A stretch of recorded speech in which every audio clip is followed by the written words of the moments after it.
Ipagkita namin na Rosario doon sa may Kakawate, ano? Ito.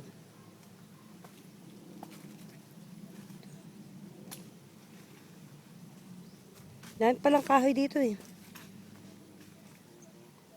Kahaba pala nito, ano? Pag malinis. Madaling tingnan ko yung pag marumi. Madaling tingnan pag masukal pala. O, ako'y galing doon sa harap silangan. Hindi pa tatabas yung kabila. Ang haba, oh. Oh, mahaba nga. Madami. May tatanim dito, no? Dito na puputi ang buhok ni Ingo.